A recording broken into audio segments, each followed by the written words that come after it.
மாணவர்கள் அனைவருக்கும் இனிய நல்வாழ்த்துக்கள். ஞாயிறு மதிய நல்வாழ்த்துக்கள். எல்லோரும் நன்றாக இருப்பீர்கள். ஜோதிடத்துடைய அடிநாதம் என்ன? ஜோதிடத்துடைய டெஸ்டினேஷன் என்பது, இறுதி நிலை என்பது என்ன? ஜோசியத்தோட என்ன ஒரு நோக்கத்துக்காக இங்கே நீங்கள் கூடியிருக்கிறீங்க? நான் பேசிக்கிட்டு இருக்கேன், நான் பாடம் நடத்திக்கிட்டு இருக்கிறேன். மனுஷனுடைய எதிர்காலம் சொல்வதற்காக. அந்த மனுஷனுடைய எதிர்காலம் சொல்வது என்பது எப்படி நடக்கிறது? பலன் கணிப்பதில் நடக்கிறது. அதைத்தான் இன்னைக்கு தலைப்பாக வச்சேன். அதாவது பலன் சொல்வதற்கு எது முக்கியம்? அப்படி தான் நினைக்கிறேன், அப்படி தான் தலைப்பு கொடுத்த மாதிரி நினைக்கிறேன்.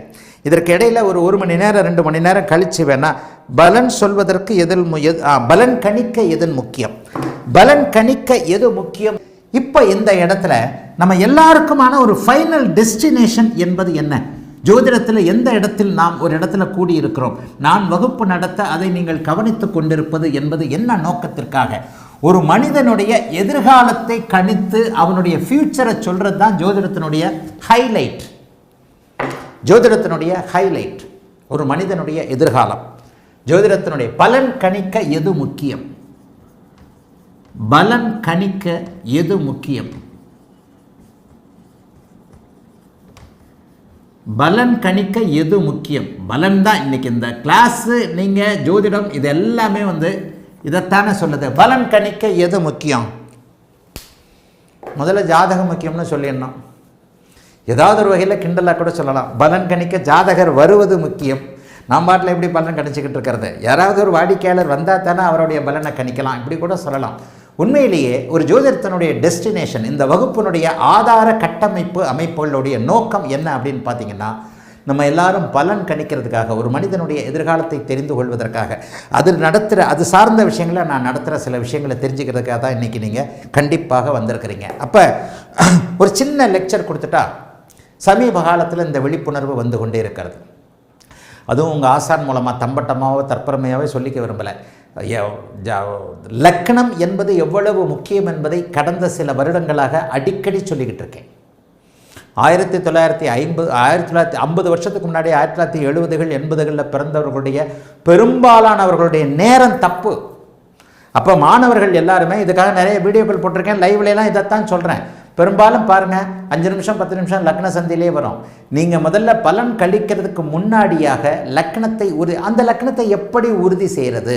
ஒரு 2-3 கேள்விகளின் வாயிலாக ஒரு பலன் சொல்ல ஆரம்பிக்கும் பொழுது ஏதேனும் ஒரு நிலையில் கொஞ்சம் ஒரு மாதிரியாக தடுமாற்றம் வந்துருச்சுன்னா, ஜாதகத்தில் அப்படியோ இப்படியோலாம் டைலமெல்லாம் ஆகாதீங்க.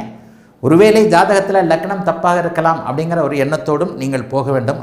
அது ரொம்ப ரொம்ப முக்கியம். ஜோதிடத்தில் இது வரைக்கும் நம்ம என்ன பார்த்துக்கிட்டு இருக்கிறோம்? ஜோதிடத்துடைய பேசிக் என்ன? 12 வீடுகள்.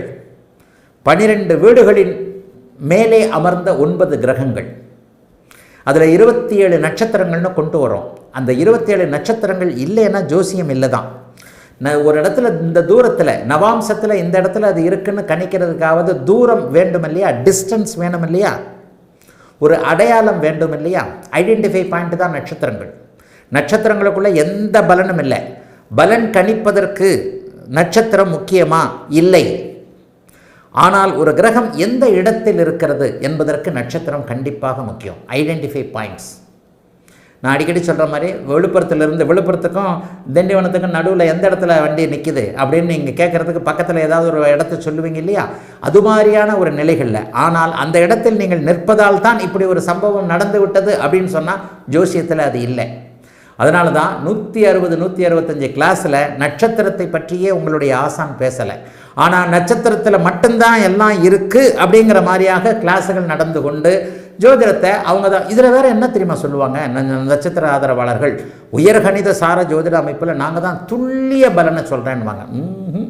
என்னையா சொல்கிறீங்கன்னா துல்லியமான கணித இருப்பை சொல்லுவார்கள். கணிதத்தில் இந்த உப நட்சத்திரத்தில் இந்த கிரகம் இருக்குன்னுவாங்க. அந்த உப நட்சத்திரத்தில் அந்த கிரகம் இருந்தால் என்னங்க பலன்னா ஆளுக்கொன்று சொல்வார்கள். ஆனால் இங்கே சுபத்துவ பாபத்துவ ஜோதிட அமைப்பு அப்படிங்கிறது நீங்கள் கற்றுக்கக்கூடிய ஒரு அமைப்பு. என்னுடைய ஒரு கோட்பாட்டின் அடிப்படையில் ஒரு சீரான ஒரு அமைப்பை கொண்டிருக்கக்கூடிய ஒரு நிரந்தரமான நல்ல ஒரு காம்பினேஷன் அமைப்புகளை புரிந்து கொள்ளக்கூடிய இந்த மாணவர்கள் 10 ஜாதகத்தை 10 ஜோசியத்தை 10 இவர்கிட்ட போய் காட்டினாலும் அவர்கள் ஒரே பலனையே சொல்லுவீங்க நீங்கள் மாணவர்கள் எல்லாருமே. ஆகவே பலன் கணிப்பதற்கு முதலில் சரியான எந்த இடத்துல எந்த காம்பினேஷனை புரிஞ்சுக்கிறது அப்படிங்கிற ஒரு அமைப்பு தான் தேவை. நட்சத்திரத்திற்குள்ளே உள்ளே போகாமல், சாரத்திரத்திற்குள்ளே உள்ளே போகாமல், எந்தெந்த நிலை அமைப்புகளின் அடிப்படையில் எது அமைந்திருக்கிறது, ஜோதிடமே எப்படி கட்டமைக்கப்பட்டிருக்கிறது. 12 ராசிகள், 9 கிரகங்கள். இதற்கு பிறகு அந்த கிரகங்களுடைய அமைப்பில் கேந்திரங்கள், கோணங்கள், மறைவிடங்கள், இந்த கிரகங்களுடைய உச்சம், நீச்சம், ஆட்சி, நட்பு, அஸ்தமனம், கிரகணம் அப்படியே போய்கொண்டே இருக்குமா. ஸ்தான பலம், அதில் அந்த ஸ்தான பலத்தை முழுதாக சொல்லக்கூடிய ஷட்பலம், இதெல்லாம் எங்கேயா எடுத்துக்கிறது? எல்லாத்துலேயும் தான் எடுத்துக்கணும். எல்லாவற்றிலும் எடுத்துக்கொள்ளக்கூடிய தன்மைகளில் தான் இது இருக்குது. வேறு எதில்? கண்டிப்பாக அதில் தான் இருக்குது, வேறு எதுலேயுமே இல்லை. அப்போ அந்த பலன் கணிப்பதற்கான சில விஷயங்கள், இப்போ உதாரணமாக ஒரு சின்ன ஜாதகத்தை அப்படியே போட்டு, ஒரு சின்ன ஜாதகத்தை அப்படியே போட்டு அதன் மூலமாக இந்த கிளாஸை உங்களுக்கு நடத்துகிறேன். ஒரு சின்ன ஜாதகத்தை, நேற்று வந்த ஒரு ஜாதகத்தில் ஒரு 5 நிமிடத்தில் ஒரு லக்னம் மாறுகிறது. ஒரு 5 நிமிடத்தில் லக்னம் மாறக்கூடிய இந்த அமைப்பு பலன் கணிப்பதற்கு ஒரு 2 நிமிஷம் பலன் சொல்கிறோம். 2 நிமிஷம் பலன் சொன்னதற்கப்புறம் அது சரியாக வரவில்லை என்று வந்துவிட்டாலே இந்த இடத்துல எப்படிலாம் பலன் மாறுது அப்படிங்கிறத மாணவர்கள் தெரிந்து கொள்ள வேண்டும் என்பதற்காக ஒரு உதாரண ஜாதகத்தை, நேற்று பலன் பார்த்த ஒரு ஜாதகத்தை இன்றைக்கு உங்களுக்கு சொல்கிறேன். நேற்று பலன் பார்த்த ஜாதகம் அப்படிங்கிறது, ஒருத்தர் பிறந்த ஊர் கோயம்புத்தூரில் பிறந்திருக்கிறார். பலன் கணிப்பதற்கு என்ன தேவை? இந்த இரட்டை நிலை அமைப்புகளை தான் நீங்கள் தெளிவாக புரிஞ்சுக்கணும். இரட்டை நிலை அமைப்புகளில் உங்களுடைய பலன் எந்தெந்த இடத்துல எப்படி மாறுகிறது, ஒரு ஆதிபத்தியம் எப்படி மாறுகிறது, ஒரு காரகத்துவம் எப்படி மாறுகிறது என்பதை தெளிவாக புரிந்து கொள்ளக்கூடிய சில விஷயங்களை இன்றைக்கி பலன் கணிக்கும் அமைப்புன்றதில் சொல்கிறேன். சரிங்களா? பலன் கணிக்கும் அமைப்பு அப்படிங்கிறதுல சொல்கிறேன். ஒருவர் 14/11/1994 பிறந்ததாக, மத்தியானம் 12:46 கோயம்புத்தூரில் பிறந்ததாக என்கிட்ட அவர் பலன் பார்க்குறார். மத்தியானம் 14/1 மீனராசி உத்திரட்டாதி நட்சத்திரம், கும்ப லக்னம், குரு 10ல் இருக்கிறார். சூரியன், புதன், சுக்கிரன், ராகு 9ல் இருக்க, 6ல் செவ்வாய், கேது. இந்த இடத்துல சனி தசை அமைப்பு. சரி, ஜாதகத்தை இதிலேயே போட்டுறேன். அப்போ தான் கையிலே மொபைல் பார்த்துக்கிட்டு இருக்கிறது கொஞ்சம் ஒரு டிஸ்டர்பன்ஸாக இருக்கிறது.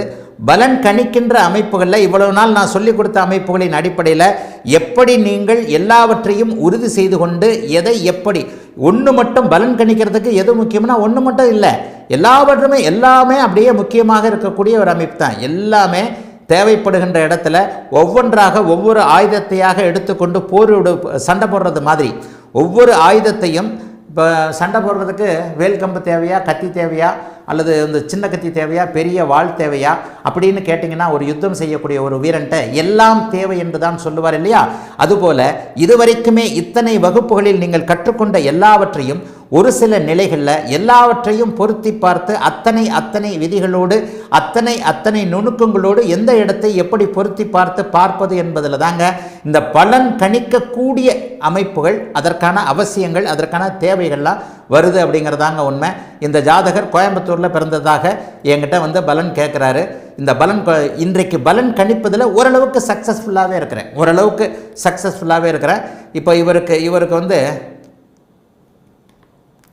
எல்லா இடங்களிலும் எல்லா ஜோதிட நிலைகள்லையும் எல்லாருக்குமே எல்லாத்தையும் சரியாக சொல்லிட முடியாது.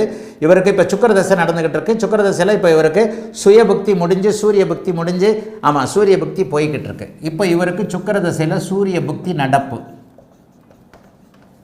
இப்போ இவருக்கு சுக்கிரதசையில் சூரிய புக்தி நடப்பு 12/3/2025 12/3/2025 இருந்து 12/3/2026 வரைக்கும்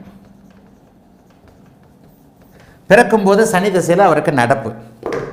இந்த ஜாதகர் என்னிடம் எடுப்பில் ஜாதகம் பலம் பார்க்கும்போது சில பொதுவான பலன்களை சொல்கிறேன். சில பொதுவான பலன்களை எப்படி சொல்கிறேன்னா, கும்ப லக்னத்துக்குடைய பலன் நல்லா பார்த்துக்கங்க. 14/11/94 12:46 கோயம்புத்தூரில் பிறந்தவர். இவருக்கு சில பொதுவான பலன்களை சொல்லுகிறேன். அதற்கு பிறகு அவர் சொல்கிறாரு, குருஜி எனக்கு போன வருஷம் கல்யாணம் நடந்தது. 2024 கல்யாணம் நடந்து ஒரே வருஷத்தில் ஒரு 3 மாதத்தில் எனக்கு வந்து டைவர்ஸு, இப்போ வந்து கிட்டத்தட்ட நான் அடுத்த மாதத்தில் எங்களுக்கு டைவர்ஸ் வரப்போகுது, இன்னும் 2 மாதத்தில் ஏப்ரலுக்கு மேலே அல்லது மார்ச் ஏப்ரலில் எனக்கு டைவர்ஸ் கிடச்சிரும். இந்த ஜாதகத்திற்கு இந்த முதல் திருமணம் ஏன் தோல்வியுற்றது, 2வது திருமணம் எனக்கு நிலைக்குமா அப்படின்றதுக்காகத்தான் இந்த பாயிண்ட்டுன்னு சொல்கிறாரு. இப்போ எப்போவுமே இந்த பலன் கணிக்கிற போது மாணவர்கள் எதையும் சந்தேகப்படணும்னு நான் அடிக்கடி சொல்கிறேன். முதல் திருமணம் தோல்வினா இந்த இடத்துல ஏதாவது ஒரு வகையில் அந்த முதல் திருமணம் தோல்வி சார்ந்த விஷயங்கள் கண்டிப்பாக இருக்க வேண்டும்.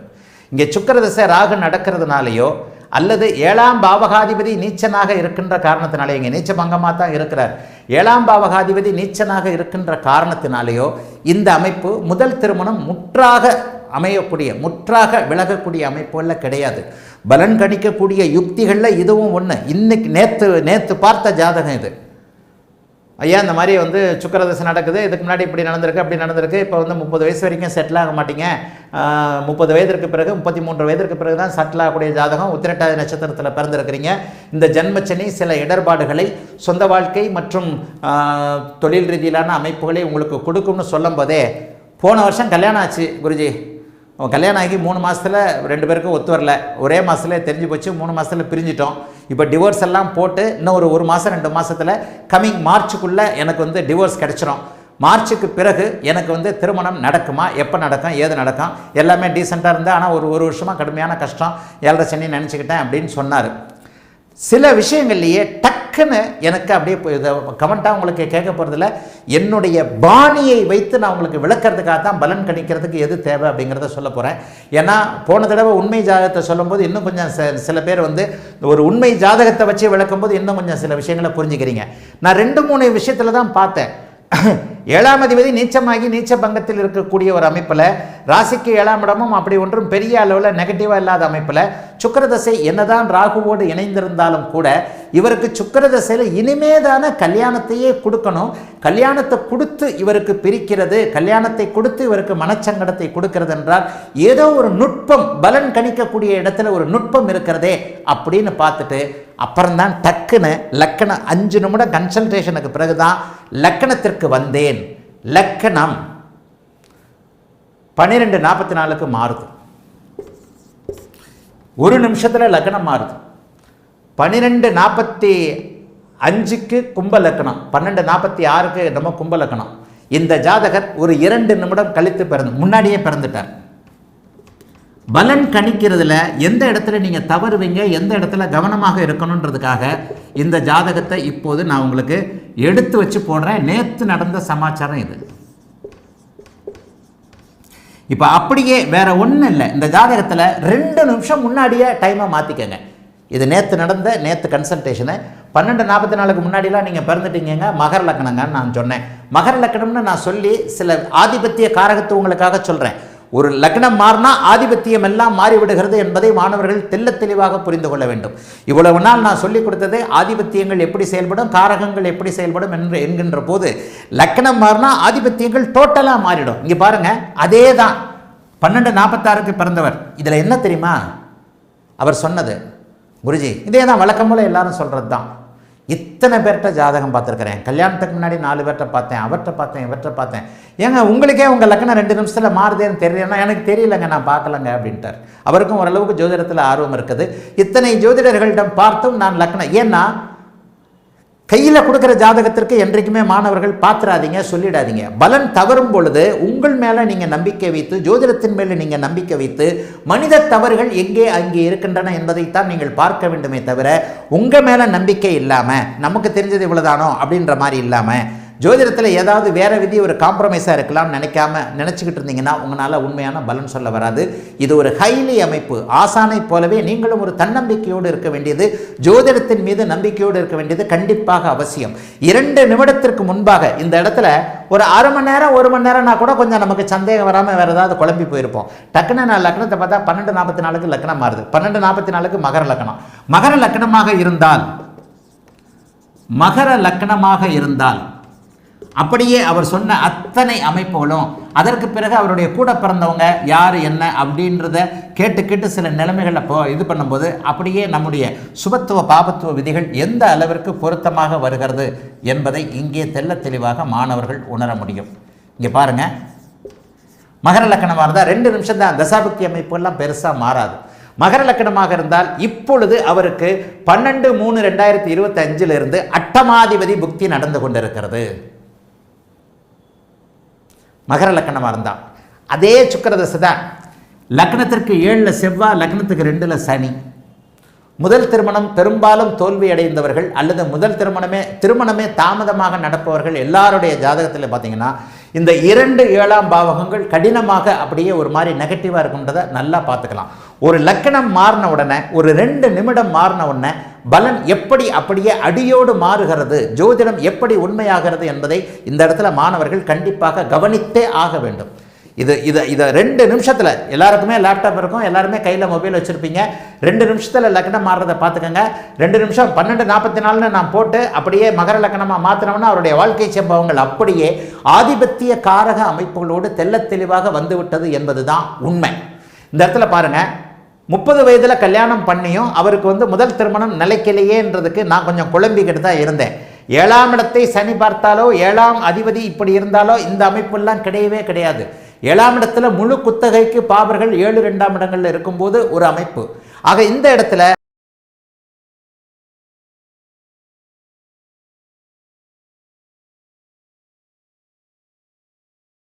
கடகம் எப்படி இருக்கிறது, தாய். சிம்மம் எப்படி இருக்கிறது, தந்தை. 4 தாய், இதைத்தானே இவ்வளவு நாள் சொல்லி கொடுத்துருக்கிறேன். 9 தந்தை. இந்த 4 9ஆம் அதிபதிகள் எப்படி இருக்கிறார்கள், சூரியன் சந்திரன். இந்த காம்பினேஷனில் 6 8 12 சஷ்டாஷ்டகம். 6 8 12 விரயம், மரணம், நோய், ஆஸ்பத்திரி. 6 12 ஹாஸ்பிட்டல். இது சம்பந்தப்பட்டவங்க ஜாதகத்திலையும் உங்கள் ஜாதகத்திலையும் சரி. சம்பந்தப்பட்டவருடைய ஜாதகம் எப்படி, சம்பந்தப்பட்டவர்களுடைய ஜாதகம் இது மகன் மகள் ஜாதகம், இது மகன் மகள் ஜாதகம். இந்த ஜாதகம் மகன் அல்லது மகள், ஒருவர் அம்மாவோ அப்பாவோ ஆஸ்பத்திரியில் இருக்கிறாங்க. சுதன் பிரியதர்ஷினியா டக்குன்னு மறந்துட்டேன். நான் ஃப்ளோரண்டைனையும் உங்களையும் போட்டு குழப்பிக்குவேன் கொஞ்சம். சுதன் பிரியதர்ஷினி தான், மாணவி தான். சரி, இது சனி தசை சந்திரபுக்தி நடக்குது. உங்களுக்கு 4ஆம் இடத்துல கூட இந்த இடத்துல நான் சூரியன் கூட ஒரு பாவத்துவத்தை கூட போட்டுக்குவேன். சஷ்டாஷ்டக அமைப்பில் சனி விரயத்தில் இருக்கிறார். விரயத்தில் இருக்கிற சனி இங்கே ராகுவோடு சேர்ந்திருக்கக்கூடிய அமாவாசைக்கு பக்கத்தில் இருக்கக்கூடிய ஒரு அமைப்பு. இது ஒரு பாவத்துவ அமைப்பு. மாணவராகிய பிரியதர்ஷினி உங்களுக்கு லேசாக புரியுதா பாருங்கள். தாயை குறிக்கக்கூடிய கடகம், தந்தையை குறிக்கக்கூடிய சிம்மம், 4ஆம் பாவகம் 9ஆம் பாவகம் மற்றும் 4ஆம் பாவக அதிபதி 9ஆம் பாவக அதிபதி சூரியன் சந்திரன் இவர்களுடைய காம்பினேஷனை வைத்து கொண்டு சஷ்டாஷ்டக தசாபுக்திகள் உங்களுக்கு நடக்கக்கூடிய 6 8 12 12 விரயம், 8 மரணம், 6 நோய், மருத்துவமனை சார்ந்த விஷயங்களை புரிந்து கொண்டு உங்களுடைய ஜாதகத்தில் அம்மா அப்பா எப்போ இறப்பாங்கன்றதை தெளிவாக சொல்லிடலாம். இவ்வளோ எதுக்கு, ஏற்கனவே அம்மா அப்பா இறந்துருப்பாங்கல்ல, அந்த ஏற்கனவே அம்மா அப்பா இறந்தபோது உங்கள் ஜாதகத்தில் என்ன தசாபுக்தின்னு பாருங்கள். நான் சொல்கிற விஷயம் துல்லியமாக இருக்கும். ஏற்கனவே இப்போ என்னுடைய அம்மாவும் உயிரோட இல்லை, எங்கள் அப்பாவும் உயிரோட இல்லை. எங்கள் அம்மா 8 மாதத்துக்கு இறங்குறதுக்கு முன்னாடி எங்கள் அம்மா நல்லா இருந்தது. எங்கள் அம்மாவுக்கு என் தம்பி எனக்கு அடுத்தவனை நான் கூப்பிட்டு சொன்னேன், அம்மா நான் 8 மாதத்தில் இறந்து விடும்டான்ட்டு. இப்போ கொஞ்சம் ஜோசியம் அப்படி இப்படின்ட்டு என் தம்பி 2 பேருக்குமே ஜோசியம் தெரியாது. இதை விட எனக்கு நான் சொன்ன என்னுடைய தம்பி கம்யூனிஸ்ட்வாதி, பகுத்தறிவாதி, ஜோசியத்தை நம்பாதவன் இன்னி வரைக்கும். சும்மா ஊரே ஏமாற்றிக்கிட்டு இருக்கிறேன்னுவான். என் கூட பிறந்த தம்பி எனக்கு அடுத்தவன் கம்யூனிஸ்ட்டில் ஒரு பொறுப்பில் இருக்கக்கூடிய மிகுந்த பகுத்தறிவுவாதி. ஜோதிடத்திற்கும் அவருக்கும் சம்மந்தமே நம்பிக்கையே கிடையாது. அவனை தான் கூப்பிட்டு சொன்னேன், அம்மா நான் 8 மாதத்தில் இறந்து போயிடும்டா, நீயும் ஏதோ ஒன்று சொல்கிற அப்படின்னுவான். அவங்ககிட்ட நான் சொன்னேன், நான் எப்படி சொன்னேன், எங்கள் அம்மா எனக்கு ராகுதசையில் புதன் புக்தி, புதன் எனக்கு நீச்சம், தாயை குறிக்கக்கூடிய அந்த நீச்சம், அதாவது 6 8 12க்கு பதிலாக நீச்சம். ராகுதசை புதன் பக்தியில் அம்மா அப்போ கொஞ்சம் கொஞ்சம் தான் இதாக இருந்தது, நல்லா நடமாட்டிக்கிட்டு நல்லா தான் இருந்தது, இன்னும் டாக்டர் கொஞ்ச நாள் இருக்குன்னு தான் சொன்னாங்க. ஆக உங்களுடைய ஜாதகத்தில் தாய் எப்போது தந்தை எப்போது ஏற்கனவே இறந்திருக்கிறார்கள் அப்படின்ற அமைப்பில் உங்களுக்கு என்ன தசாபுக்தி அமைப்புகள் நடந்து கொண்டிருக்கின்றன என்பதை நீங்கள் கணித்தீர்களேயானால் அந்தரம் வரைக்கும் துல்லியமாக முந்தா நாள் வரைக்கும். இப்போலாம் ஒருத்தருக்கு ஒரு இளைஞன் ஒரு 4 நாளைக்கு முன்னாடி ஒரு இளைஞன் 4 நாளுக்கு முன்னாடி அவனுக்கு 3:37 டைம் கொடுத்துருக்குறாங்க. செப்டம்பர் மாதம் 14ஆம் தேதியோ 17ஆம் தேதியோ ஒன்று சொன்னேன், அந்த லவ் ஃபெயிலியர்னு ஒரு இதில் அழுதார். அப்படியே கரெக்டாக அந்த 6-8 அவயோக தசா அமைப்புகளை வச்சு இந்த அந்தரத்தில் செப்டம்பர் மாதம் 27ஆம் தேதி நினைக்கிறேன், அந்த செப்டம்பர் மாதம் 27ஆம் தேதி அந்த பொண்ணு இந்த பிரச்சனையை பண்ணிச்சான்னு கேட்டேன். குருஜி எக்ஸாக்ட் அதே டேட்டில் தான் எனக்கு எப்படி நடந்ததுன்னார். ஆக பிறந்த நேரம் துல்லியமாக இருக்கும்போது ஒரு சம்பவத்தை நாட்கணக்கில் கண்டிப்பாக இது பண்ண முடியும். ஆக உங்களுடைய பிறந்த நேரத்தின் அடிப்படையில் அம்மாவோ அப்பாவோ தவறி இருந்தார்களே ஆனால் அதை வைத்து பாருங்க. சரி, சம்பந்தப்பட்டவருடைய அமைப்பு அம்மா அப்பாவுடைய அமைப்பில் அவர் இறந்து போவார் என்பது எப்படி இருக்கும்? அவர் இறந்து போவார் என்பது என்ன? உங்களுக்கு 4-9, அப்போ அவருக்கு எப்படி இருக்கும்? அவருக்கு 8ஆம் பாவகம் செயல்படும். 6-8 என்கின்ற 12 கூட 2ஆவதாக விட்டுறலாம், 12 கூட விரயம் அப்படிங்கிற ஒரு நிலைமை தான். அவருடைய ஜாதகத்தில் 1-8 6-12 ஆகிய பாவகங்கள் அவருடைய ஜாதகத்தில் அவருடைய வயதிற்கு ஏற்றார் போல ஒருவர் மரணிக்கிறார் என்றால் அவர் இறக்கிறார், லக்னம் இறக்கிறது, லக்னாதிபதி இறக்கிறார், அட்டமாதிபதி வலுவிழக்கிறார், அட்டமாதிபதி கொள்கிறார் இல்லையா? அப்போ அந்த 1-8 கனெக்ஷன் வந்துடணும் இல்லையா? அப்போ இந்த இடத்துல அவரே இறக்கும்போது இதே தான் சஷ்டாஷ்டகத்தை தான் நான் கொண்டு வருவேன். 8ஆம் பாவகம் சம்பந்தப்பட்டு பாபத்துவமாக இருக்கக்கூடிய தசாபுக்தி அமைப்புகளில் சுபத்துவமாக இருக்கக்கூடிய அமைப்புகளில் அவர் பிழைச்சிக்குவார். சில விஷயத்தில் தான் பாசிட்டிவ், நான் சாதகமான பதில் இல்லைன்னுவேன். அடித்து சொல்ல வேண்டிய இடத்துல அதெல்லாம் ஒன்றும் கிடையாது, உங்கள் ஒய்ஃபு வந்துடும். ஒரு பெரிய விஐபி, காங்கிரஸ் விஐபி, பெரிய விஐபி, ரொம்ப பெரிய அளவில் ரொம்ப டிஸ்டர்ப் பண்ணார். துலா லக்னத்திற்கு குரு சுக்கிரன் சுக்கிரன் உச்சம் 8ல் குரு சுக்கிரனோ ஏதோ 6-8 குரு சுக்கிரன், 8ல் சுக்கிரன் 6ல் குரு, ஆமாம் 8ல் சுக்கிரன் 6ல் குரு. மனைவி கண்டிப்பாக டாக்டருங்களே கைவிட்ட போது கூட நான் சொன்னேன், கம்முன்னு இருங்க, 40 நாள் ஆகும், ஐசியூலே இருப்பாங்க, கிட்டத்தட்ட 1 கோடி ரூபாய் செலவு, 1 கோடி ரூபாய்க்கு மேலே செலவு. மனைவி கண்டிப்பாக பிழைத்து கொள்வார். உங்களுடைய ஜாதகத்தின் அடிப்படையிலே, உங்களுடைய 2 மகன்களுடைய ஜாதகத்தின் அடிப்படையிலையும், மனைவியின் ஜாதகத்தில் 8ஆம் இடத்துல சுக்கிரன் இருக்கின்ற காரணத்தினாலேயும் இப்போதைக்கு உங்கள் மனைவிக்கு மரணம் இல்லைன்னு நான் சொன்னேன். 2 வருஷம் ஆச்சு, 1 கோடி ரூபாய் செலவு பண்ணி மனைவி பிழைச்சி இப்போ நடமாடுறாங்க, டாக்டருங்களே கைவிட்டாங்க. இதைத்தான் சொல்கிறேன், சம்பந்தப்பட்டவருடைய ஜாதகத்தில் 8ஆம் பாவகம் பாபத்துவமாகி, 8ஆம் பாவகம் தானே ஆயுளை குறிக்குது, 8ஆம் பாவகம் ஆயுளை குறிக்கக்கூடிய அந்த பாவகம் பாபத்துவமாகி அவர் தசை நடத்தும் போது, பாபத்துவம்ன்றது மட்டும் இல்லை, தசாபுக்திகள் தாங்க சம்பவத்தை சுட்டி காட்டுதுன்னு சொல்கிறேன் இல்லையா? இப்போ இந்த இடத்துல என்ன நடக்குது? ஒருத்தருக்கு பாபத்துவமான அமைப்புகள் 8ல் ராகு. இப்போ உதாரணமாக எனக்கு டக்குன்னு வேணா, இப்போ சித்தயோகி சிவதாசன் ஐயா அவர்கள் இந்த மாதிரியான ஒரு நிலைமையில் சுக்கிரன் ராகுல தான் இறந்து போனாங்க. ராகு தசை சுக்கிரபக்தியில் அவர் இறந்தார்னு நினைக்கிறேன். சித்தயோகி சிவதாசன் ரவி ஐயா அவர்கள் சித்தயோகி என்னுடைய நண்பர், அவரும் ஒரு மிகச்சிறந்த மிக உயர்வான ஒரு ஆசான். 50 வயதுகளில் இறந்து போனார். என்னை விட ஒரு 3 வயசு 4 வயசு குறைஞ்சவர். 50 வயதுகளில் 52 வயசுகளில் இறந்து போனார். அவருடைய அமைப்பில் தனுசு லக்னம் 8ல் சுக்கிரன் ராகு. 8ல் சுக்கிரன் ராகுனா யார்? இந்த ஜாதகத்திற்கு ஆகாத கிரகமான இந்த சுக்கிரன், 6ஆம் அதிபதியான சுக்கிரன் ராகு தசை சுக்கிரபக்தியில் சித்தயோகி சிவதாசன் ரவி ஐயா அவர்கள் இறந்து போனார்கள். அவர் ஆஸ்பத்திரியில் போய் பார்க்குறேன். வெளியில் அவர் எங்களுடைய கௌரவ ஆலோசகர், என்னுடைய சபையில் உலகத்தமிழ் ஜோதிடர்கள் மகாஜன சபையுடைய உருவாக்கத்தில் அவரும் கொஞ்சம் நிறைய பங்கெடுத்துக்கிட்டார். என்னுடைய சபையின் பொதுச்செயலாளர் இவர் ஐயா சண்முகவேல் ஐயா அவரும் சரி, ரிஷியும் சரி, நாங்கள் அவரை உள்ளே போய் பார்த்துட்டு அவங்க 2 பேரும் என் மூஞ்ச பார்க்குறாங்க. இதுதான் அவருடைய ஜாதகம்னு இதிலேயே வச்சு பார்க்குறேன். அவருடைய ஜாதகத்தை அன்றைக்கி தான் வச்சு பார்க்குறேன். அவர் ஆஸ்பத்திரிலேயே வெளியில் குருஜி என்ன அப்படின்னா அவ்வளோதான், ஆப்ரேஷனுக்காக உள்ளே போகிறாரு. அந்த ஆப்ரேஷன் முடிஞ்சு 2-3 நாளில் இறந்துட்டார். பிரெயினில் ஏதோ ஒரு கட்டி அப்படின்ற மாதிரியான பிரெயின் ஆப்ரேஷனில் இறந்து போனார். ராகுதசை சுக்கிரபக்தி. என்னுடைய பொதுச்செயலாளர் ஐயா 80 வயது கடந்த சண்முகவேல் ஐயா அவர்களும் நம்முடைய சபையின் பொருளாளர் இவங்க எல்லாருமே இருந்து என்னங்க அப்படின்னு கேட்கும்போது அவர் பிழைக்க மாட்டாருங்கன்னே சொன்னேன் நான். பாபத்துவம் என்கின்ற ஆக ஒருவர் இறக்கும் போது அவருடைய ஜாதகத்தில் 1-8-6-12 பாபத்துவம், லக்னாதிபதி பாபத்துவமாக இருந்து தசாபக்தி அமைப்புகள் 6-8ஆக இருந்து ஒருவேளை இப்படி 8ஆம் இடத்துல ராகு தனுசு லக்னமே தான். குரு சனி அமாவாசை சந்திரன், குரு சனி அமாவாசை சந்திரன் ராகு திசையில் இப்போ வந்து சந்திர புக்தி நடக்குது. சந்திரன் 8ஆம் அதிபதி, சந்திரன் சனியோடு சேர்ந்திருக்கிறார். ஒரு தனுசு லக்னம், 8இல் ராகு திசை நடக்கிறது.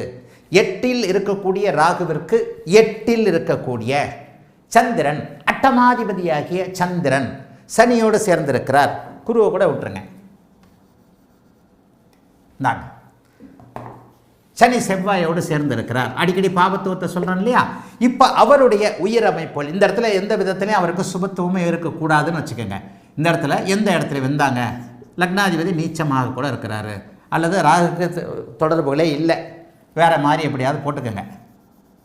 6ல் மறைஞ்சிருக்கிறான்னு வச்சுக்கலாமா? இப்போ ராகு திசை அவருக்கு நடக்குது. ராகு திசையில் சந்திர புக்தி நடக்கிறது. 8 வருதா? அவர் இறக்கப் போகிறார் என்பதற்கான அமைப்புகள். தானே இறக்கப் போகிறார். லக்னாதிபதி 6இல் மறைந்திருக்கிறார். தசாநாதன் 8இல் மறைந்திருக்கிறார். தசாநாதனுக்கு அடுத்த புக்திநாதன், அவருக்கு 6, 8ஆக சந்திரன் இருக்கிறார். அந்த சந்திரன் 8ஆம் அதிபதியாக இருக்கிறார். இதில் எந்த அந்தரத்தில் அவர் இறக்கிறார்னு கூட கணிச்சிடலாம். எந்த அந்தரத்தில் அவர் இறக்கிறார் அப்படின்னு கூட கணிச்சிடலாம். ஒருவேளை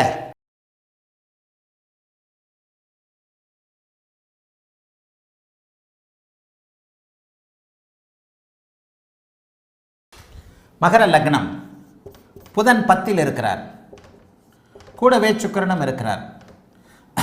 லக்னாதிபதி 7லே இருக்கிறார். லக்னாதிபதி சனி 7லே இருக்கிறார். குருவின் பார்வையில் இருக்கிறார். 7ல் திக்பலம், குருவின் பார்வை. இங்கே புதன், அருமையான ஒரு அமைப்பு. அப்போ இந்த இடத்துல சூரியனும் இப்படி இருக்கிறான்னு வச்சுக்குவோம். இந்த இடத்த மட்டும் போட்டிருக்கிறேன். செவ்வாயை கூட இங்கேயே போட்டுறேன்ப்பா. சிம்மத்திலே 8லேயே செவ்வாயை போட்டுறேன். இது ஒரு அமைப்பு. இந்த அமைப்பில் இது வந்து அரசு வேலை கிடைக்கக்கூடிய அமைப்பு. சூரியன் சுபத்துவம்.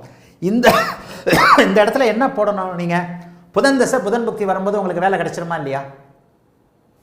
அரசு வேலை எப்போ கிடைக்கும், வேலை எப்போ கிடைக்கின்றதை விட இப்போ அரசு வேலையாக மாற்றுறேன். இந்த ஜாதகருக்கு 10ஆம் இடத்துல எல்லாம் இருக்குது. ஆனால் 10ஆம் இடத்தோடு சில நேரங்களில் என்ன தசாபக்தி அமைப்புகளின் அடிப்படையில் இவர் வந்து ஒரு ஒர்க்கஹாலிக்காக வேலை அடிக்டாக தான் இருப்பார். 6ஆம் அதிபதி 10ஆம் வீட்டில் இருக்கிறார். 10ஆம் வீட்டில் சுபத்துவமாக இருக்கிறார். இந்த புதன் சம்பந்தப்பட்ட அமைப்புகள், இந்த புதன் வரும்பொழுது சுக்கிரன் வரும்போது எல்லாம் அவருக்கு வேலை சார்ந்த விஷயங்களில் நல்லதுகள் நடக்கும். ஒரு 20-25 வயசில் புதன் புக்தி வருதுன்னு வச்சுக்குவோம். புதன் 5ஆம் இடத்தில் 10ஆம் இடத்தில் இருக்கிறார். அப்போ 10ஆம் இடம் 6ஆம் அதிபதி. அவர் 6, 9 ஆகிய 2 பாவகங்களை செயல்படுத்தக்கூடியவராக இருப்பார் இல்லையா? லக்னம் லக்னாதிபதியின் அடிப்படையில் தான். மறுபடியும் சொல்கிறேன், லக்னம் லக்னாதிபதி தான் ரொம்ப முக்கியம்.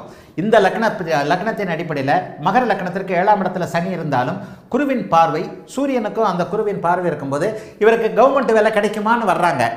தசாபக்திகளை பார்த்து அடுத்தடுத்து யோக தசைகள் நடக்குமாயின் ஒரு 35 வருஷத்துக்கு யோக தசை. கவர்மெண்ட் வேலையில் இப்போ நேற்று ஒரு அனௌன்ஸ் பண்ணியிருக்கிறார் தெரியுமா? எங்கள் வீட்டில் ஒரு 2 பேர் அரசு வேலைக்காரங்களாக இருக்கிறாங்க. ஒரே ஜாலி. என்ன ஜாலின்னா, பென்ஷன் கிடைக்காதவங்களுக்கெல்லாம் இப்போ பென்ஷன் கிடைக்கிறதுக்கு ஆர்டர் போட்டாங்க.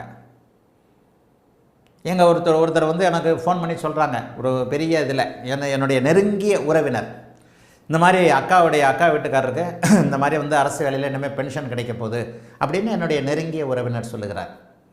அவர் ஒரு சந்தோஷத்தில் சொல்கிறார். என்ன அப்படின்னு பார்த்தா, ஆர்டர் போட்டாங்க, 10 வருஷம் வேலை செஞ்சவங்களுக்குலாம் இனிமேல் பென்ஷன் உண்டு அப்படின்னு சொல்லிட்டு. ஆக இந்த மாதிரியாக ஒரு 35 வருஷம் 40 வருஷம் நீடித்த அரசு வேலை அமைப்பில் ஒருவர் இருக்க வேண்டுமெனில், நிரந்தர வேலை பாதுகாப்பு இருக்க வேண்டுமெனில் அவருக்கு தசாபக்தி அமைப்புகள் முக்கியமாக இருக்க வேண்டும். ஆக 6ஆம் அதிபதி 10ஆம் வீட்டோடு தொடர்பு கொண்டு, 6ஆம் அதிபதி சுபத்துவமாக தொடர்பு கொண்டு, 6ஆம் இடத்தில் சுபத்துவமாக இருக்கக்கூடிய கிரகங்கள் லக்னாதிபதி லக்னத்தின் அமைப்பிற்கு ஏற்றார் போல வேலை கிடைத்தவுடன் நீங்கள் நிரந்தரமான ஒரு சம்பளம் எல்லாமே வரக்கூடிய அமைப்புகளில் அடுத்தடுத்து தசாபக்தி அமைப்புகள் நன்றாக இருக்கும் பொழுது ஓரளவிற்கு எந்த அளவிற்கு வலுவாக இருக்கிறது என்பது. வேலை கிடைக்கும்னா ஒத்த வரியில் சொல்ல முடியுமா? No, never. ஜோதிடம் இந்த உப நட்சத்திரத்தில் தான் உட்காந்துருக்கும் போது இந்த நாளில் இந்த நிலைமையில் வேலை கிடைக்குமா சொல்லவே முடியாது. யாராக இருந்தாலும், கடவுளை தவிர. நீங்கள் தான் காம்பினேஷன்களை புரிந்து கொள்ள வேண்டும். அதன் அடிப்படையில் தான் ஜோசியம். அதைத்தான் புரிஞ்சுக்காமல் இன்னைக்கு சுற்றி கேள்வி கேட்டுக்கிட்டு இருக்கிறீங்க. 6ஆம் அதிபதி 6ஆம் வீடு தசாபக்தி அமைப்புகள் இவைகளை வைத்து நான் டக்குன்னு வேலை ஏன் கிடைக்கலன்னா அம்மா அப்பாவுக்கு அஷ்டமச்சனி நடக்குதான்னு கூட பார்ப்பேன். இவனுக்கு வேலை கிடைச்சா யாருக்கு சந்தோஷம் வரும்? ஒரு 22 வயசு பையன் வேலை கிடைக்குது, வேலை கிடைக்கணும். யாருக்கு பையனுக்கு வேலை கிடச்சிருச்சுன்னா முதல்ல சந்தோஷப்படுறது அம்மாவும் அப்பாவும் தான். அடுத்து எப்படா கல்யாணத்தை பண்ணலான்னு பார்ப்பாங்க. அம்மாவுக்கும் அப்பாவுக்கும் அஷ்டம சனி நடந்துக்கிட்டு இருக்கு, பையனுக்கு வேலை கிடைக்குமா? வேலை கிடைக்காது. Astrology is the combinations. ஒற்றை வரியில் ஒற்றை நிலையில் எங்கேயுமே பலன் இல்லை. ஆனால் அதை நீங்கள் புரிஞ்சுக்கிற அளவுக்கு வர்றதுக்கு உங்களுக்கு வருஷக்கணக்காகும்.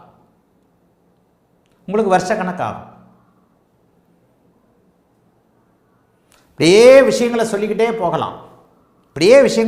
போகலாம்.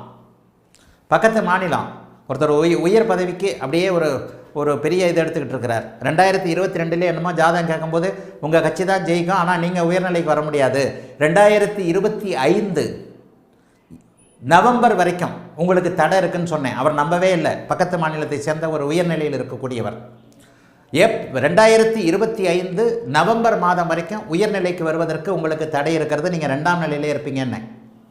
எங்கள் ஊர் ஜோசியர்கள்லாம் அப்படி சொல்கிறாங்க. நோ கமெண்ட்ஸ்ன்னு நான் சொன்ன மாதிரி 3 வருஷம் ஆக போகுது. இந்த 2025 நவம்பர் வரைக்கும் அவர் ஆகவே இல்லை. இப்போ 2025 நவம்பரில் சம்பந்தப்பட்டவர் மறுபடியும் நீங்கள் சொன்னார் போலவே 2-2.5 வருஷமாக எனக்கு வந்து அந்த அம்மா இதே இல்லை, எப்போது நான் ஆவேன் அப்படின்னு கேட்கும்போது மனைவிக்கு அஷ்டமச்சனி, மக நட்சத்திரம், சிம்மராசி, ஏப்ரல் வரைக்கும் உங்களுக்கு தடை இருக்கும், ஏப்ரலுக்கு பிறகு உயர்நிலைக்கு வருவீங்கன்னு சொல்லியிருக்கிறேன். நீங்கள் கேட்ட வேலை கிடைக்கும்ன்றதுக்கு இது பொருத்தமான பதில் தான். எப்போது வேலை கிடைக்கும், டக்குன்னு அந்த இடத்துல இது ஞாபகம் வருது. போன 3 வருஷம் கழித்து நவம்பருக்கு பிறகு தான் நீங்கள் அதை பற்றி யோசிக்கவே முடியும். நீங்கள் 3 வருஷமாக நான் செகண்டில் தான் இருக்கிறேன், நம்பர் 1 ஆக முடியல. இப்போ சொல்லுங்கள், நவம்பர் வந்துருச்சு, டிசம்பர் வரப்போகுது. நவம்பரில் கேட்ட பதிலுக்கு எல்லாருடைய ஜாதகத்தையும் மறுபடியும் பார்த்துட்டு இன்னும் சில மாதங்களில் அதற்கு என்ன காரணம்ன்றதை அவர்கிட்ட சொன்னேன். உங்கள் மனைவிக்கு மக நட்சத்திரம், சிம்மராசி. மக நட்சத்திரத்தில் ஏப்ரல் வரைக்கும் போவார், ஏப்ரல் வரைக்கும் தடை இருக்குது, மறுபடியும் உயர்நிலை ஒரு நிலைக்கு வருவீர்கள் அப்படின்னு சொல்லியிருக்கிறேன். ஆக ஜோதிடம் என்பது காம்பினேஷன்ஸ்.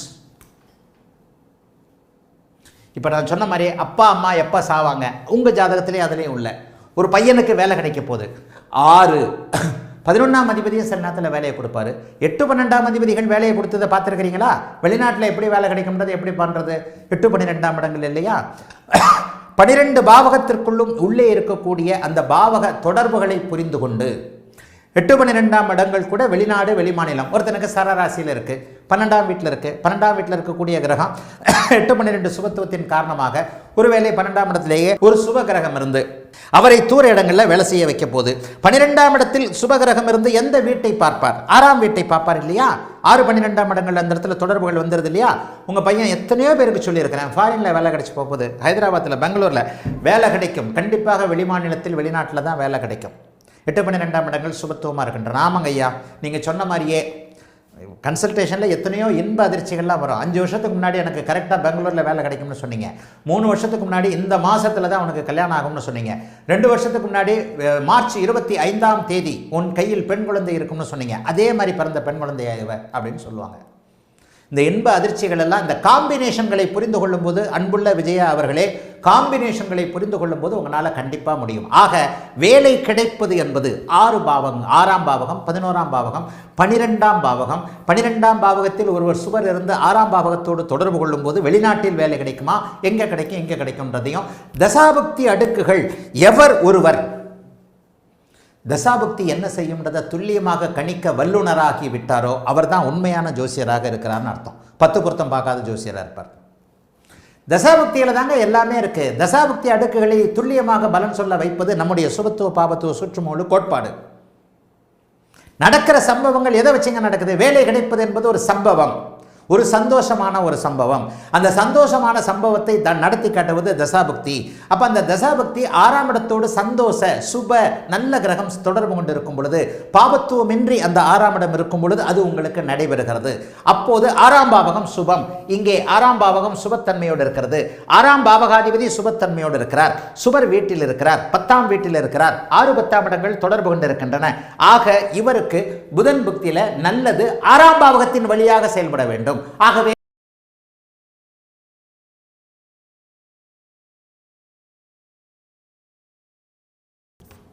சந்திரன் இருந்தால் என்ன, அப்படிலாம் ஒன்றும் கிடையாது. இதில் தான் மறுபடியும் தசாபக்தி. எதில் எக்ஸ்பர்ட்டாக இருக்கிறனோ இல்லையோ, ஒரு தசா என்ன செய்யும் என்பதை கணிப்பதில் நான் எக்ஸ்பர்ட்டாக இருக்கிறேன். இந்த இடத்துல தான் நட்சத்திரங்கள் பொய் என்பதை உணர்ந்துட்டேன். சொல்லிக் கொடுக்குறவங்க யாரும் எக்ஸ்பர்ட் இல்லைன்னு நிறைய இடத்துல சொல்லியிருக்கிறேன்னா, இந்த இடத்துல உண்மை பிடி விட்டு போச்சு. இவர் சாக்ரடிஸா சாக்ரட்டிஸ் தானே, குளியலறை தொட்டியிலிருந்து அப்படியே நிர்வாணமாக ஓடினாராமே, யுரேகா யுரேகா யுரேகான்ட்டு. இந்த இடத்துல பிடிபட்டுருச்சு. ஆஹா, தசாபக்திகள் எவ்வாறு இயங்குகின்றன, சாரத்தின் அடிப்படையில் இயங்கலை, இந்த இடத்துல சுபத்துவ பாபத்துவ அடுக்குகளின் அடிப்படையில் இயங்குதுன்னு யுரேகா யுரேகா யுரேகான்னு நிர்வாணமாக அவர் கத்திக்கிட்டு ஓடின மாதிரி நட்சத்திரம் பொய்ன்னு கத்திக்கிட்டு ஓடிடுறேன், அவ்வளோதான். ஆனால் அந்த நட்சத்திரத்தின் அடிப்படையில் தான் தசாபக்தி உருவாகுது. ஆனால் பலன்கள் அங்கே இல்லை. அதே மாதிரி தான் இந்த இடத்துல ராசிநாதன். இந்த இடத்துல நீங்கள் மேஷ லக்னம் என்ன கேட்குறீங்க, ராசிநாதனுடைய தசை, மேஷ லக்னம் 6வது வீட்டு தசா, ராசிநாதன் பங்கு என்ன, ராசிக்கு ஏதாவது பங்கு இருக்கிறதா? நத்திங். எல்லாத்தையும் சேர்த்து பார்க்கும்போது இங்கே புதன் இங்கே எந்த இடத்துல இருக்கிறார் என்பதைத்தான் பார்க்க வேண்டுமே தவிர, சுபத்துவ பாபத்துவ அடுக்குகளை வைத்துத்தான் பார்க்க வேண்டுமே தவிர, ஒரே ஒரு விதியை மட்டும் வேணால் இது பண்ணிக்கலாம். ராசிநாதன் பெரிய அளவிற்கு கெடுக்க மாட்டார், பெரிய அளவிற்கு அடிப்பார் தான், ரத்தம் வராமல் அடிப்பார், பெரிய அளவிற்கு கெடுக்க மாட்டார். இங்கே முக்கியமாக ராசிநாதனுடைய தசை, இதை அப்படியே வேறு மாதிரி எடுத்துடலாம். செவ்வாய் இந்த இடத்துல இருக்குது, குரு இந்த இடத்துல இருக்குது, புதன் 8ல் இருக்கிறார், ராகுவோடு இருக்கிறார். தசை கடுமையான பலனை செய்யுமா? கண்டிப்பாக செய்யும். முரளி துபாய் உங்களுடைய அமைப்பு ராசிநாதன் மேஷ லக்னம், இதை எப்படி நான் போட்டிருக்கிறேன்றதை மட்டும் புரிஞ்சுக்கணும். சுபத்துவ பாபத்துவ அடுக்குகளை புரிந்து கொண்டீர்களே ஆனால் அற்புதம் செய்வீர்கள். லக்னாதிபதி சுபத்துவம், லக்னத்திலேயே ஆட்சி, புதன் தசை வருதான்லாம் கேட்க வேண்டாம். ராசிப்படி அடிப்படையில் எப்படி வருதுன்றதை ஒரு உதாரணத்துக்கு தான் போடுறேன். சந்திரன் இங்கே இருக்கிறார், இது ராசின்னு சொல்லிட்டீங்க, அதனால் அந்த ராசியை விட்டுருங்க. இந்த இடத்துல புதன் ராகு, 6ஆம் அதிபதி 8ஆம் இடத்தில் பாவத்துவமாக இருந்து, அல்லது இவர் வேற ஒரு இடத்துலையே, இங்கே சனியின் பார்வை, ராசிநாதனாக இருந்தாலும் கூட கர்ண கடூரமாக புதன் தசையில் 17 வருஷமும் முன்னேற்றமே இருக்காது. ஆனால் ஜாதகர் சாப்பிட்டுக்கிட்டு இருப்பார், கீழெல்லாம் போயிட மாட்டார். இதைத்தான் லக்னாதிபதின்ற இப்போத்தான் இந்த விழிப்புணர்வே வந்துக்கிட்டு இருக்கு நிறைய பேருக்கு. பேராசிரியர்கள் எல்லாம் இப்போ தான் லக்னாதிபதி பற்றி பேசுகிறாங்க. 30 வருஷமாக கிளாஸில் பேசாதவன்லாம் இன்றைக்கி வீடியோவில் பேசுகிறான் லக்னாதிபதி பெருசுன்ட்டு. உண்மையை சொல்கிறேன். 30 வருஷமாக பேராசிரியர் ஆசிரியர் கீசிரியர்னு சொல்லிக்கிட்டு லக்னாதிபதியை பற்றி தெரியாதவங்கெல்லாம் இன்றைக்கு நம்முடைய வீடியோவை பார்த்து விட்டு லக்னாதிபதி எல்லாருக்குன்ட்டு பேராசிரியர்கள்லாம் பேசுகிறாங்க. இதைத்தான் திருப்பி சொல்கிறேன். பலன் இங்கே இல்லை, இங்கேயே இருக்குது, காம்பினேஷனில் இருக்குது. ராசிநாதன் புதன் ராகு, மேஷ லக்னம், புதன் தசை, சனி ராகுவோடு சேர்ந்து பாபத்துவம். இந்த புதன் தசை 17 வருடமும் ஜாதகரை முன்னேற விடாது, கடுமையான பலன்களில் இருக்கும். சரி, ஜாதகர் எப்படி இருப்பார்? முன்னேற்றமின்றி சாப்பிட்டு கொண்டிருப்பார்.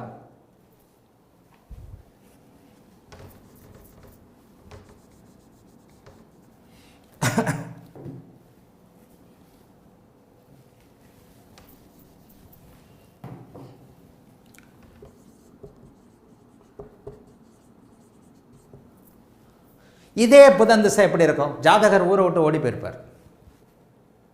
இப்போ தான் காணாமல் போனவரை எப்படி கண்டுபிடிக்கிறதுன்னு கேட்டிங்கல்ல, ஜாதகர் பிச்சை எடுத்துக்கொண்டு இருப்பார். ஒரே நிலைமை, ஒரே ராசி, ஒரே கிரகம், ஒரே ராசிநாதன். ஏன் முரளி துபாய் சின்ன விஷயம் ஏன் புரிஞ்சுக்க மாட்டேன்றீங்க? அதே புதன், அதே ராகு, அதே இடம், அதே மேஷ லக்னம். ஜாதகர் ஊரை விட்டு ஓடி போய் விட்டார்.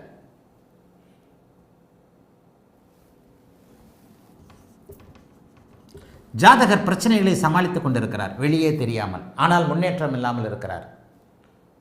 ஜாதகர் அசிங்கப்பட்டு நொந்து துக்கப்பட்டு துயரப்பட்டு கஷ்டப்பட்டு அந்தப்பட்டு இந்தப்பட்டு அப்புறம் எல்லாம் 52 வயசுக்கு மேலே பழகிடணுனே அது அப்படி இருக்கிறார். பலன் இங்கே இல்லை, எல்லா இடத்துலையும் இருக்குது. நீங்கள் கேட்ட கேள்விக்கு இந்த காம்பினேஷனை தானே கடைசி கிளாஸ் வரைக்கும் அப்படியே கொண்டு வர்றேன். ஏன் முரளி துபாய் புரிஞ்சுக்க மாட்டேன்றீங்க? பலன்கள் நீங்கள் நினைக்கிற மாதிரி 1ல் ராகு இருந்தால் 2ல் ராகு இருந்தால் 10ல் சூரியன் இருந்தால் அதில் இல்லை, டோட்டல் காம்பினேஷனில் இருக்குது. மேஷ லக்னம் ராசிநாதன் புதன் எப்படி இருப்பார்? இங்கே ராகுவோடு இருக்கும் பொழுது புதன் கண்டிப்பாக கெடுதல்களை செய்வார். லக்னாதிபதி எப்படி இருக்கிறார் என்பதை பொறுத்து அதனுடைய தாங்கும் திறன், லக்னாதிபதியின் தாங்கும் திறனை பொறுத்து ஜாதகர் சமாளித்து கொண்டிருக்கிறார் அல்லது ஊரை விட்டு ஓடிவிட்டார். சரி,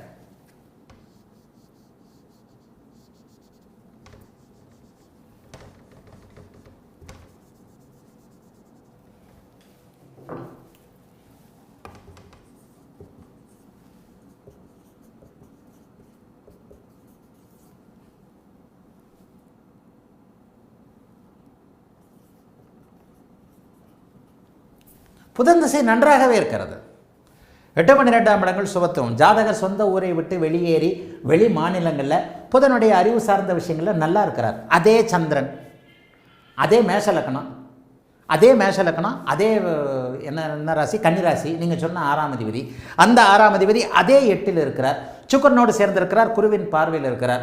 ஒரேடியாக 2ஐயும் கூட போட வேண்டாம், வெறுமனே சுக்கரனோடு சேர்ந்திருக்கிறார். 12ஆம் இடத்தை குரு பார்க்கிறார். இப்படி வேணால் கூட வச்சுக்குவோம். ஏன் சும்மா ஓவர் சுபத்துவம்னு போடணும்? பாபத்துவம் இல்லை என்று வைத்துக்கொள்வோம். 12 சுபத்துவம், குரு சந்திரன் செவ்வாய் சேர்க்கை. இப்போ கூட பார்த்தீங்கன்னா நேற்று பாருங்கள் ஒரு அட்டகாசம். இன்றைக்கு ஒரு சிறப்பு நாள். மாணவர்களுக்கு ஏதாவது புரியுதா? இன்றைக்கு ஒரு சிறப்பு நாள், மிகப்பெரிய சிறப்பு நாள். இன்றைய இந்த மாதிரி கிரகங்களோடையே வாழ்ந்து கிரகங்களோடையே இருந்தால் தான் உங்களுக்கு சில சிறப்புகள்லாம் புரியும். இந்த மாதிரிலாம் ஒரு கிரக நிலைமைகள் வராது. இன்றைக்கெல்லாம் குழந்தை பிறந்ததுன்னா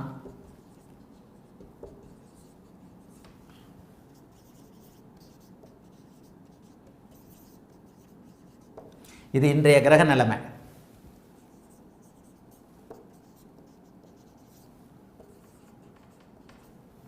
இது இன்றைய கிரக நிலைமை.